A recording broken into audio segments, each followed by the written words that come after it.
বিএনপির বাঘা নেতাদের মধ্যে একজন অন্যতম বাঘা নেতার নাম হলো সালাউদ্দিন কাদের চৌধুরী, যাকে সংক্ষেপে বলা হয়ে থাকে সাকা চৌধুরী।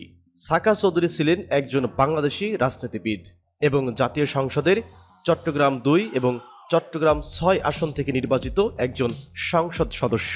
বলা হয়ে থাকে সাকা চৌধুরী বিএনপির দুঃসময়ের একজন সবচেয়ে ত্যাগী নেতা। ভয় কি জিনিস এটা সাকা চৌধুরীর মধ্যে ছিল না। প্রচণ্ড রাগী মেজাজের একজন মানুষ এই সাকা চৌধুরী। তার কণ্ঠস্বর ছিল রয়্যাল বেঙ্গল টাইগারের মতো। তিনি রাজনৈতিক কর্মের মাধ্যমে চট্টগ্রামকে বিএনপির ঘাঁটিতে পরিণত করেছিলেন এবং আওয়ামী লীগের অনেক নেতা প্রচণ্ড ভয় পেত এই সাকা চৌধুরীকে দেখে। তবে মানবতা বিরোধী অপরাধের অভিযোগে 2015 সালের 22 নভেম্বর ফাঁসি কাস্টে ঝুলিয়ে তার মৃত্যুদণ্ড কার্যকর করা হয়। এরপর বিএনপি হারিয়ে ফেলে রয়্যাল বেঙ্গল টাইগারের মতো একজন বলিষ্ঠ নেতা। বিএনপির আরেকজন হারিয়ে যাওয়া নেতার নাম হলো ইলিয়াস আলী, যিনি সিলেট জেলার একজন রাজনীতিবিদ এবং জাতীয় সংসদের একজন সাবেক সদস্য। বাংলাদেশ জাতীয়তাবাদী দল বিএনপির সাংগঠনিক সম্পাদক হিসাবে 2010 সালে নির্বাচিত হয়ে তিনি হরতাল থেকে শুরু করে প্রতিরোধ কর্মসূচি, বিক্ষোভ এবং দল গঠনসহ বিভিন্ন কর্মসূচিতে সমন্বয় সাধনে গুরুত্বপূর্ণ ভূমিকা পালন করতেন।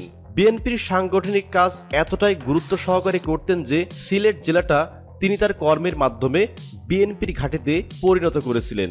সিলেটের এই ইলিয়াস আলী ছিলেন একজন অদম্য নেতা। এছাড়া অসম্ভব সাহসী নেতা ছিলেন এই ইলিয়াস আলী। তবে দুঃখজনক ব্যাপার হলো 2012 সালের 17 এপ্রিল ঢাকায় নিজ বাসার সামনে থেকে গুম করে দেওয়া হয় ইলিয়াস আলীকে। প্রায় 12 বছর হয়ে গেলেও এখনো পর্যন্ত কোনো হদিস পাওয়া যায়নি বিএনপির এই নেতার। তো প্রিয় দর্শক, বিএনপির এই নেতা ইলিয়াস আলী সম্পর্কে যদি আপনার কোনো মন্তব্য থাকে তাহলে অবশ্যই কমেন্ট করে জানাবেন। এবার ভিডিওতে যাকে আপনি দেখতে পাচ্ছেন তিনি হলেন বিএনপি নেতা হারিস চৌধুরী। তিনি ছিলেন একসময় মাফিয়া জগতের কিং। তিনি বিশেষ করে সিলেট বিভাগের বিভিন্ন জেলায় জনসভা করে বেড়াতেন এবং তিনি যখন বক্তব্য রাখতেন তার প্রত্যেকটা বক্তব্যে আওয়ামী লীগকে অ্যাটাক করে তিনি কথা বলতেন। তাকে দেখে অনেক মানুষ সে সময় ভয় পেত। 2005 সালের সাবেক অর্থমন্ত্রী শাহ এম.এস. কিবরিয়া হত্যা ও বিস্ফোরক মামলায় সরকার পরিবর্তনের পর তাকে অভিযুক্ত করা হয়। 21 আগস্ট 2004 সালে ঢাকায় গ্রেনেড হামলা এবং জিয়া চ্যারিটেবল ট্রাস্ট দুর্নীতি মামলায় অভিযুক্ত এই হারিস চৌধুরী। তবে তিনি জনসভায় যখন বক্তব্য প্রদান করতেন তার বক্তব্য শুনে অনেকে উৎসাহ পেতেন বিএনপি নেতাকর্মীরা। বিএনপি নেতা তরিকুল ইসলাম, যাকে বলা হয়ে থাকে বিএনপির দুঃসময়ের নেতা। বাংলাদেশের সবচাইতে ডেঞ্জারাস জেলার মধ্যে যশোর একটি অন্যতম জেলা, আর এই যশোর জেলাতে বিএনপির ঘাঁটি করা ছিল দুঃসাধ্য কাজ। আর এই দুঃসাধ্য কাজকে সাধন করেছিলেন বিএনপি নেতা তরিকুল ইসলাম। তিনি যশোরের প্রতিটা অলিগলিতে বিএনপি কর্মী তৈরি করেছিলেন, যার ফলে সেই সময়ে যশোরে বিএনপির দাপট ছিল অনেক বেশি। তবে তিনি মারা যাওয়ার পর যশোর প্রায় বিএনপি শূন্য হয়ে গেছে।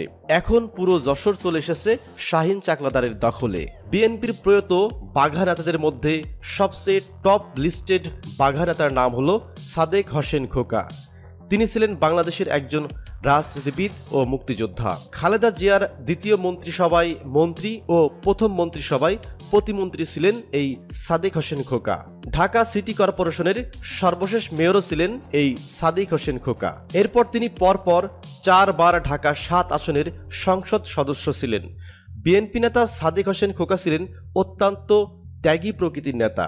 তিনি বিএনপি দলের জন্য অনেক কঠোর পরিশ্রম ও ত্যাগ স্বীকার করেছেন, কারাবরণ করেছেন বেশ কয়েকবার। ঢাকা 7 আসনকে বিএনপির আসন বানিয়েছিলেন এই সাদেক হোসেন খোকা।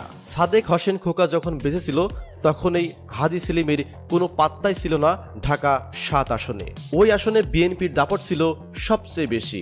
তবে দুঃখের বিষয় হলো 2019 সালের 4 নভেম্বর ক্যান্সারে আক্রান্ত হয়ে মার্কিন যুক্তরাষ্ট্রের একটি হাসপাতালে মৃত্যুবরণ করেন এই নেতা। অতঃপর তাকে জুরাইন কবরস্থানে সমাহিত করা হয়। এরপর বিএনপি হারিয়ে ফেলে তাদের সবচেয়ে ত্যাগী একজন প্রিয় নেতাকে। তো প্রিয় দর্শক, আজকের ভিডিওতে বিএনপির যে বাঘা বাঘা টপ লিস্টেড প্রয়াত নেতাদের তালিকা প্রকাশ করলাম, এই নেতাদের মধ্যে কোন নেতা আপনার সবচেয়ে পছন্দের সেটি অবশ্যই কমেন্ট করে